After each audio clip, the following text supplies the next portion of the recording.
때로는 우리가 어떤 열심과 노력을 낼 때가 있습니다.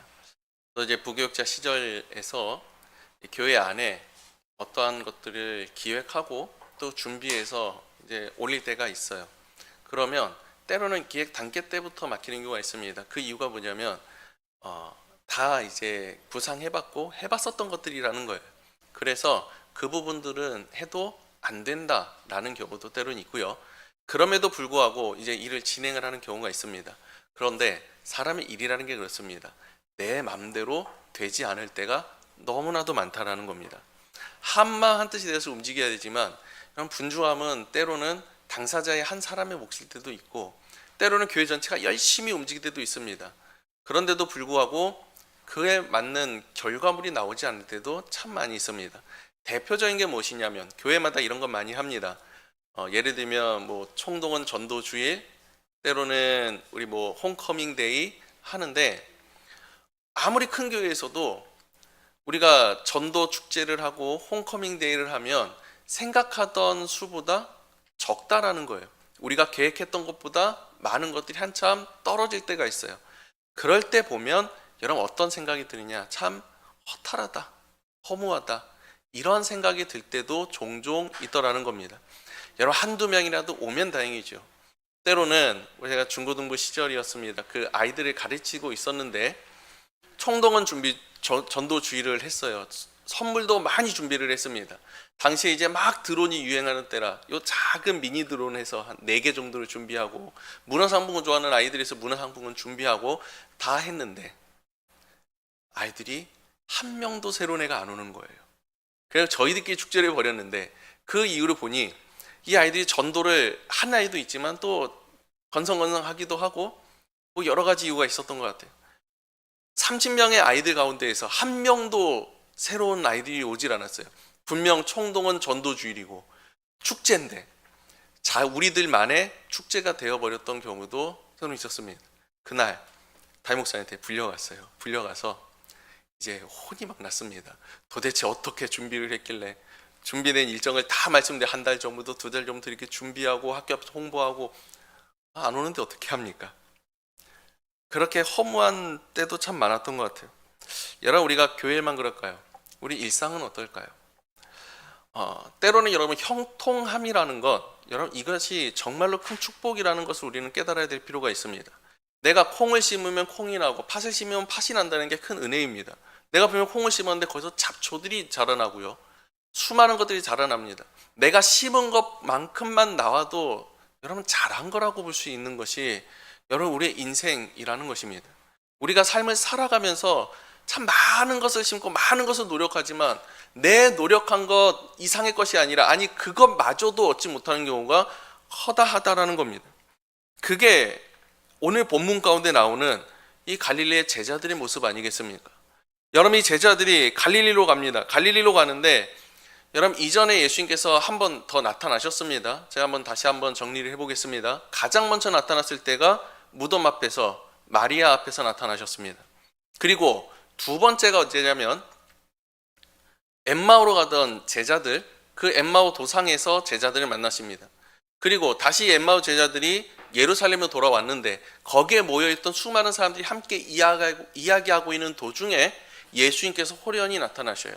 3번을 나타나시고 그리고 도마에게 이후에 한 며칠 지나고 나서 다시 한번 나타나십니다. 오늘 본문에서는 3번째라고 하지만 이건 요한복음에 나타나는 3번째를 이야기하는 것이고 정확히는 예수님께서 제자들에게 성경에 나타나신 건 5번째입니다. 5번째로 오늘 말씀에 나타나시는 것인데 그럼 이 제자들이 예루살렘에 있었다가 갈릴리로 갑니다. 갈릴리로 간 이유가 무엇이냐면 첫 번째 만남 가운데 마리아에게 이렇게 얘기를 하세요. 마리아에게 내 형제들에게 갈릴리로 가라 하라 거기서 나를 보리라 라고 말씀을 하셨다라는 겁니다. 근데 여러분 생각해 보십시오. 이 제자들이 바로 곧바로 움직였느냐? 움직이질 않습니다. 주님께서는 갈릴리로 향하고 계셨으나 이 제자들은 갈릴리로 향하고 있지를 않았다라는 거예요.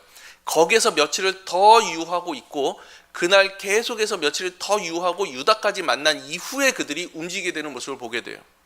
제자들이 그 전까지 복음의 소식을 듣고 주님의 다시 살아남음을 들었지만 그것을 믿지 못하고 분명 다시 보았음에도 불구하고 어쩌면 유다 한 명이 유다가 아니죠. 도마 한 명이 반대했을지도 몰라요. 이 도마를 만나 주시고 그가 다시 주임을 믿게 됨으로 말미암아서 그들이 갈릴리를 향하게 됩니다. 그런데 그들이 갈릴리를 향했는데 이것은 그저 장소가 아닙니다. 처음 부르셨던 출발점입니다. 출발점에 다시 서게 하시고 출발점에서 다시 그들을 만나시겠다라는 거예요. 다시 그들을 부르시겠다라는 겁니다. 그들이 그곳에 도착을 합니다. 하염없이 기다리고 있는데 이 날이 며칠일지 몰라요. 그런데 이들이 기다리고 있는데 언제 오신다는 예정이 없으니 이제 한 명이 이야기합니다. 나는 물고기 잡으러 가겠다. 그 중에 제자들이 같이 고민도 하지 않아. 나도 가자 하면서 여러 명이 물고기를 잡으러 갑니다. 여러분, 이것은 그들이 그저 방향 없고 그저 다시 자기가 삶을 살았던 그 물고기를 잡았던 생업으로 돌아가는 장면들이 아닙니다. 분명 주님을 기다리고 있는 시간입니다. 기다리고 있는 시간 가운데에서 자신이 할 수 있는 일상의 삶을 살아가는 거예요. 그저 하염없이 기다리는 것이 아니라 자신이 할 수 있는 어떤 이들을 찾아내고 발견해서 그것을 진행하고 있는 장면들이라는 겁니다. 그런데 그 가운데에서 그들이 얻게 된 것은 밤새 수고하고 노력했지만 텅 빈 그물이었다라는 겁니다. 실패한 밤입니다. 그 밤 끝자락에서 그 공허함 가운데에서 주님께서 나타나십니다.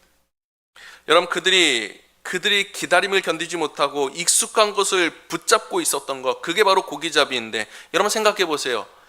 고기잡이가 본업이었던 사람들입니다. 그런데도 불구하고 밤새도록 물그물을 내는데 단 한 마리도 잡지 못했다라는 겁니다. 여러분, 이것은 그저 우리에게 알려주는 것은 이들이 어떤 수고를 했는데 결실이 없고 노력을 했는데도 물질을 얻지 못하고 사람을 얻지 못하고 이런 것들을 이야기하는 것이 아닙니다. 예수 그리스도를 만난 이후의 삶이 이렇다라는 겁니다. 예수를 만난 이후에 예수로 말미암아 내 삶이 시작이 되고 내 생명이 다시 시작이 됐을 때에는 내 일상 가운데 예수가 빠지면 공허함밖에 남지 않는다라는 거예요.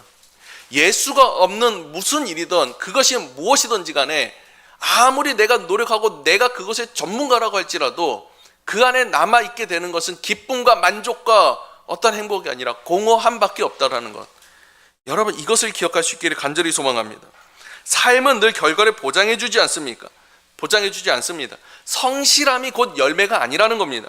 때로는 믿음조차도 그 열매가 항상 나에게 가져다 주는 것은 아닌 것처럼 보일 때가 많다라는 거예요. 그러면 사람은 우리가 이야기를 해요. 내가 본능적으로 이렇게 생각을 합니다. 내가 뭘 도대체 잘못했을까? 내가 도대체 뭘 더 열심히 해야 됐을까? 도대체 어디에서 어긋났을까? 여러분, 이들의 입장에서 본다면 오늘은 이쪽이 아니라 약간 더 저쪽으로 갔어야 됐나? 아니면 시간대를 잘못 골랐나? 아니면 내가 그물의 종류를 잘못 가져왔나? 여러분, 이러한 괴리감 속에서 우리는 깊은 외로움과 혼란을 겪을 수밖에 없다라는 거예요. 이게 인간의 본성입니다. 그런데 성경은 이야기를 합니다. 그 밤에 가장 지쳐 있을 때에 그때 예수께서 그들을 찾아오신다라는 거예요. 여러분, 그렇기 때문에 그들이 행했던 모든 것들은 분명 무의미하고 헛된 것이고 공허할 수밖에 없지만 예수를 만나게 되는 중요한 계기가 되고 그 순간에 주님께서 찾아오셨다라는 것은 우리는 기억해야 되는 겁니다. 그들이 노력해보고 한계를 맞이했을 때 그 새벽에 주님께 찾아오셔서 물어보시는 거예요. 얘들아, 너에게 고기가 있느냐? 얘들아, 너에게 고기가 있느냐? 여러분, 질문입니다. 책망이 아닙니다. 그런데 이 질문은 그들에게 영적으로 깊이 다가올 수밖에 없습니다. 특히 베드로에게는 아직 깨닫지 못하지요. 여러분, 베드로에게 이렇게 말씀하셨어요. 그가 예수님께서 처음 만났을 장면도 고기를 잡던 때 아닙니까? 예수님이 인격적으로 만나고 그가 그 앞에서 고백하던 때가 바로 그때 아닙니까? 그 아침, 이른 아침에 그물을 깃고 있을 때 예수님께 찾아오세요. 배를 잠깐 띄워서 조만큼 띄우자. 띄워서 말씀을 전하십니다. 가장 가까이에서 베드로가 들었고 그 다음에 말씀이 다 끝난 이후에 깊은 곳으로 가서 그물을 내리자라고 말씀하세요. 하루 종일 했지만 한 마리 잡지 못했는데 주님의 말씀에 의지해서 그물을 내리겠습니다. 그물이 찢어질 정도로 잡았다라는 거예요. 그때 그가 고백하잖아요. 나는 죄인입니다. 나를 떠나소서. 주님을 처음 만난 순간이라는 겁니다. 그때 주님께서 뭐라고 말씀하시냐면 나를 따르라 말씀하시면서 너로 사람을 낚는 어부가 되게 하리라라고 말씀하세요. 여러분, 베드로가 그물을 계속해서 내렸습니다. 아무것도 없어요. 여러분, 그 베드로에게 이야기하시는 겁니다. 제자들에게 이야기하시는 겁니다. 무엇이 잡혔느냐? 아니요, 아무것도 없습니다. 맞아요. 그들이 예수를 떠나게 되고, 아니 예수가 없는 그들의 모든 삶 가운데에서는 결코 주님께서 말씀하셨던 사람을 낚는 어부가 될 수 없다라는 겁니다. 여러분, 그런 그들에게 배 오른편으로 던져라. 여러분, 익숙한 음성이 들리는 겁니다. 의지해서 던졌더니 물고기에 가득 차게 돼요. 예수란 사실을 깨닫습니다. 그리고 베드로와 수많은 제자들이 이제 달려가서 예수님을 맞이하는데 놀라운 광경이 펼쳐지는 거예요. 예수님께서 이미 모닥불을 켜놓고 계세요. 그리고 거기에 고기를 놔두시고 물고기를 놔두시고 떡도 놓여 있었어요. 여러분, 이 제자들이 얻으려 했던 것이 무엇입니까? 밤새도록 수고했던 것이 바로 물고기 잡으려고 노력했던 겁니다. 주의 음성을 들었을 때, 주님을 의지했을 때 비록 물고기를 잡았지만 주님 앞에 나왔을 때 이미 차려진 식탁이 있다라는 겁니다. 이미 그 앞에 물고기가 놓여 있었다라는 거예요. 내가 수고하고 내가 노력하고 내가 헛되이 지냈던 그 모든 밤이 허무할 정도로 주님 앞에 나오니 그 모든 것이 예비되고 준비되어 있었다라는 겁니다. 여러분, 이것이 우리에게 큰 도전이 되고 위로가 되는 것들 아니겠습니까? 주님의 은혜는요, 언제나 우리의 수고보다 앞서 있습니다. 우리의 열심보다 앞서 있습니다. 우리가 준비하기 전에 이미 그분이 준비하셨고 예비하시고 계시다라는 거예요. 이게 하나님의 은혜라는 사실을 여러분 기억하시길 간절히 소망합니다. 여러분, 이 말씀을 다시 한번 돌이켜서 우리에게 적용해서 우리랑 대입해 보면서 다시 한번 복기해 보겠습니다. 여러분, 베드로가 처음 만나는 그 장면, 주님을 만나고 주님 앞에 나는 죄인입니다라고 고백하는 장면, 여러분, 이것은 우리가 처음 예수를 믿었을 때 주님 앞에 눈물을 흘리며 주님 나는 죄인입니다 고백했던 그 시점과도 마찬가지입니다. 여러분, 이후로 이 베드로가 계속해서 주님을 따라다니고 3년 동안의 기쁨의 삶을 살아냈을 거예요. 여러분, 얼마나 행복했겠습니까? 자신은 죄인이라고 깨달았는데 이제 나를 사람이 낳는 업으로 만드시겠다고 얘기하시고, 메시아이신 그분이 나를 인도해 주시고 나를 제자로 삼으시고 가르치시고, 여러분, 가장 행복한 순간들 아닙니까? 내가 예수를 처음 믿고 나서 몇 년 동안 여러분, 우리는 기쁨이 충만합니다. 열정이 충만합니다. 감사가 충만합니다. 때로는 초신자분들이 가장 많이 얘기하시는 게 이런 거예요. 기도만 했다 하면 응답을 받는데요. 기도만 했다 하면 응답을 다 받는데요. 여러분, 이러한 시절이 있었다라는 거예요. 그런데 여러분, 제자들 눈앞에서 주님이 사라지셨어요. 한순간에 자신이 의지했던 모든 것이 무너지는 것처럼 주님이 느껴지지 않습니다. 보이지 않습니다. 주님의 음성을 날마다 들었는데 그 음성이 들리지 않는 겁니다. 그 순간에 두려움이 찾아오고 방황하기 시작하고 다시 자신의 일상으로 삶으로 돌아가지만 여전히 공허함 가운데에서 새로운 것을 찾아내고 있어요. 여러분, 마치 우리의 신앙의 모습과 마찬가지 아닙니까?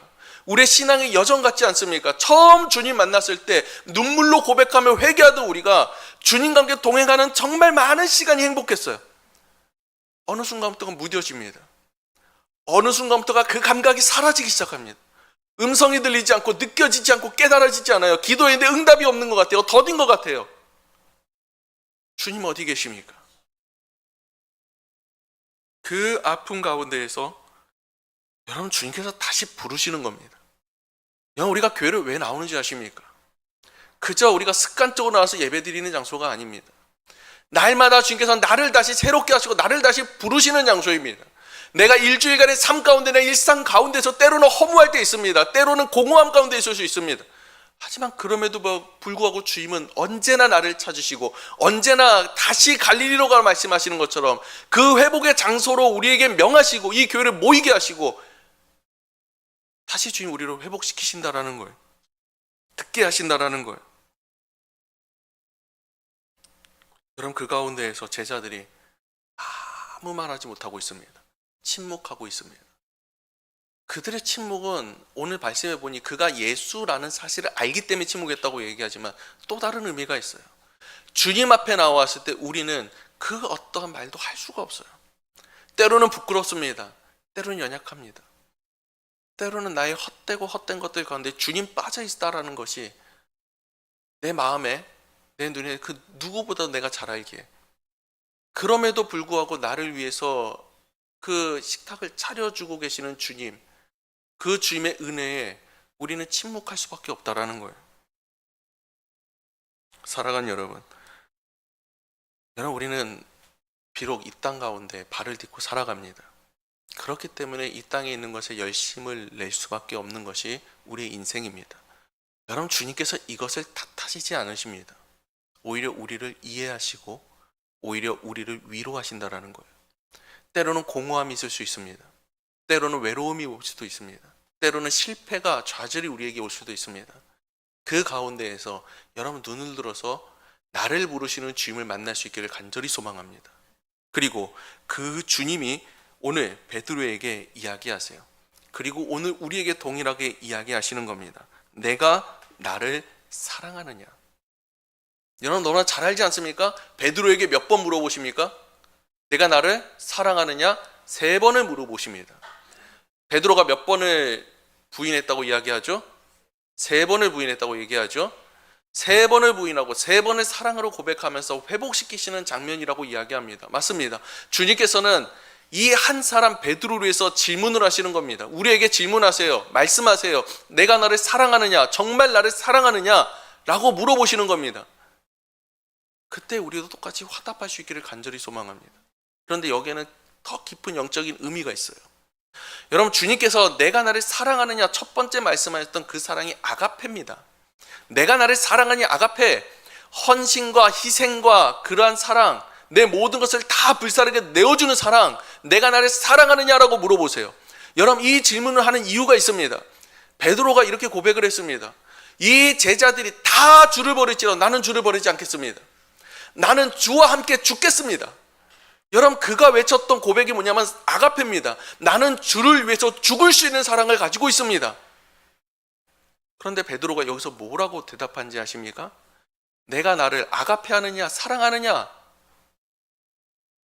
주님, 내가 주님을 사랑합니다. 필레오. 아가페라고 대답하지 않고 필레오 합니다라고 이야기해요. 여러분, 이 필레오가 뭐냐면 감정의 사랑을 이야기합니다. 우리 가족 간의 사랑을 이야기를 합니다. 어떤 것이 깊고 어떤 것이 높고 어떤 것이 위대하다, 여러분 이것을 이야기할 수는 없을 것 같아요. 하지만 주님께서 말씀하시는 건 이거예요. 내가 나를 위해서 죽음이라도 불사할 정도로 사랑한다고 고백했는데 그 사랑은 지금 네 안에 있느냐? 그때 베드로가 고백합니다. 주님, 내가 그렇게 사랑하는 줄 알았는데 아니었습니다. 사랑한다는 말이 있고 내 감정은 있었는데 아가페는 아니었던 것 같아요. 주님, 나는 주님을 사랑합니다. 근데 필레오예요. 다시 주님 물어보세요. 내가 나를 사랑하느냐? 또다시 아가페로 물어보십니다. 근데 여기에서도 베드로가 필레오라고 이야기를 합니다. 주님께서 여기에서 질문을 바꾸십니다. 어떻게 바꾸시냐면, 그럼 정말 너가 나를 사랑하느냐? 너가 나를 필레오 사랑한다고 했는데 너 정말 나를 필레오 하느냐? 여러분, 이때의 베드로가 고민하는 겁니다. 근심하는 겁니다. 여러분, 이 근심이라는 단어가 내가 생각하고 그런 걸 얘기하는 게 아니에요. 고통스러워하는 걸 얘기하는 겁니다. 아파하는 겁니다.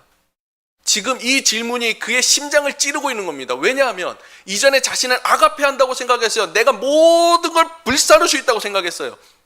아니었다는 걸 깨달았어요. 그런데 그 주님께 이제는 아니요, 나는 주님을 그저 사랑할 뿐이에요.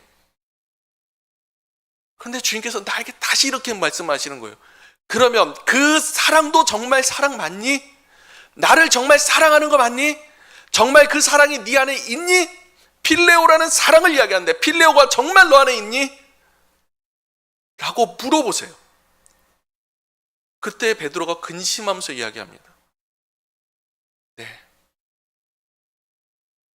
제 사랑이 주를 위해서 죽을 수 있는 사랑까지는 아니었지만 내가 깊이 근심하고 고민하고 생각해 보니 주님 사랑하는 거 맞아요. 여러분, 주님께서 우리에게 한순간에 모든 걸 큰 걸 원하시지 않으십니다. 완성된 사람을 원하시지 않는다라는 겁니다. 여러분, 베드로에게 원하시는 사랑은 아가페의 사랑입니다. 그런데 아직 그 위치가 되지 않은 이 베드로에게 질문을 맞추시는 거예요. 필레오로 낮추셨습니다. 그런데 말입니다. 그가 다시 회복되었을 때 주님께서는 그에게 사명을 주셔요. 어떤 사명을 주시냐면 아가페의 사명을 주십니다. 예수께서 아가페의 사랑으로 십자가를 짊어지시고 죽으셨던 것처럼 베드로에게 동일한 죽음을 이야기를 하세요. 여러분, 그를 회복시키시고 만나주시고 위로하시고 그 다음에 그에게 말씀하시는 게 무엇이냐면 앞으로 너는 정말 축복되고 사람으로 잘 쓰임받고 잘 될 거야 라고 얘기하지 않으십니다. 넌 죽을 거야 라고 얘기하세요. 넌 죽어야 돼 라고 말씀하세요. 여러분, 우리 여기서 두 가지 교훈을 얻어야 됩니다. 그게 무엇이냐면 첫째는 주님께서 나를 처음 만나주시고 나를 사람이 낳는 어부로 만드시겠다고 하시면 나를 양육하시고 기르시고 내게 많은 것을 부어주셨을 때에는 나만을 위해서 주신 게 아니라는 겁니다. 깨닫게 하시는 겁니다. 내 모든 생명과 내 모든 삶을 통해서 나를 죽음 가운데 내모실지라도 한 사람을 살리시기 위해서, 마치 예수님의 그 십자가 같이. 둘째는 무엇이냐면 지금은 비록 그가 같은 사랑이 없을지 모르지만 그와 같은 희생과 헌신이 없을지 몰라요. 하지만 여전히 아주 작은 그 사랑 가운데 있지만 그게 주님께서는 그에게 사명을 주시고 그에게 소명을 주심으로 말미암아서 점차 그것이 아가페의 사랑으로 희생과 헌신으로 커져가더라는 겁니다. 여러분, 베드로가 어떻게 죽었는지 여러분 잘 아시잖아요. 십자가에 거꾸로 매달려 죽임을 당합니다. 그의 제자들 모두가, 베드로뿐만이 아닙니다, 모두가 순교를 합니다. 여러분, 그들이 순교했는 거는 그들이 원치 않은 것들을 하는 것이 아닙니다. 이제는 자신이 원하는 것이, 주님께서 나를 이끄시는 대로 가는 것이 내가 원하는 것이 되었다라는 거예요. 젊어서는 내 스스로가 하고 싶은 것을 했어. 네가 띠를 띄우는 것, 그것이 사랑이라고 얘기하는 띠를 내가 스스로 메었지만 이제는 내가 스스로 매는 띠가 아니라 내가 메어줄게. 내가 그것을 너에게 메어주고 너를 이끌고 갈 거야. 내가 나에게 고백하지 않았니? 사랑한다고 고백하지 않았니? 내가 나를 위해서 죽겠다라고 얘기하지 않았니? 그게 내 스스로 했을 때 무너졌지만 이제는 나와 함께 할 거야. 주님께서 말씀하시는 거예요.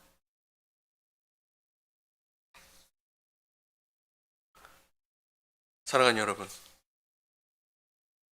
우리도 주님께서 이렇게 부르십니다. 여러분, 그 누구보다도 우리는 삶에서 행복을 찾지 못하는 사람들입니다. 예수로 말미암아 행복을 얻었던 사람들이기에 삶에서는 공허함을 느낄 수밖에 없는 게, 세상의 것은 공허함을 느낄 수밖에 없는 게 우리 크리스천들입니다. 때로는 그럼에도 불구하고 세상 속에서 기쁨을 얻고 거기에서 만족을 얻으려고 노력할 때도 많습니다. 때로는 주님을 내가 느껴지지 않고 때로는 내 한 걸음 한 걸음이 주님과 동떨어지고 멀어지는 것처럼 느껴질 때도 있습니다. 하지만 여전히 여러분, 한 주가 날마다 돌아오잖아요. 일주일이 날마다 돌아온다는 말은 우리에게 큰 은혜입니다. 주님께서 매 주마다 나를 부르시는 겁니다. 매 주마다 부르시겠습니까? 매일 나를 부르시고 내 앞에 서 계시는 거예요. 여러분, 이것을 느끼고 깨달을 수 있길 간절히 소망합니다. 그리고 그 주님으로 말미암아서 나의 이 연약했던 사랑과 주님을 향해서 처음 고백했던 그 첫사랑의 그 믿음과 그 사랑이 여러분 완전해져 갈 수 있기를 간절히 소망합니다. 우리의 모든 것을 통해서 주님 홀로 영광 받으십니다. 우리의 모든 삶을 통해서 주님께서는 역사하십니다. 그것은 나를 위한 것이 아니라 하나님의 나라, 주님의 나라를 위해서, 한 영혼을 위해서 우리를 사용하실 거라는 겁니다. 여러분, 그것을 위해서 우리의 몸을 불살에게 내어주시길 간절히 소망합니다. 내 뜻대로 메었던 이제는 그 허리띠를 풀어버리십시오. 그리고 주님께서 나에게 메어주신 허리띠, 그걸 매시고 여러분 이제는 그 줄로 여러분 한 걸음 한 걸음 걸어갈 수 있길 간절히 소망합니다. 그때에 여러분 이 제자들로 말미암아 온 땅이 복음화의 역사가 시작이 됐습니다. 우리 한 사람이 그 띠를 띠고 주님과 함께 걸어갈 때마다 그 발자국 한 걸음 한 걸음의 생명이 살아나게 될 줄로 믿습니다. 이게 부활하신 주님의 만난 거룩한 자의 걸음이 되고 우리 성도의 걸음이 될 줄로 믿습니다. 이 믿음으로 한 주를 살아낼 수 있고 우리의 삶 가운데 주님과 함께 걸어갈 수 있는 여러분 되시길 저와 여러분 되시길 간절히 소망합니다.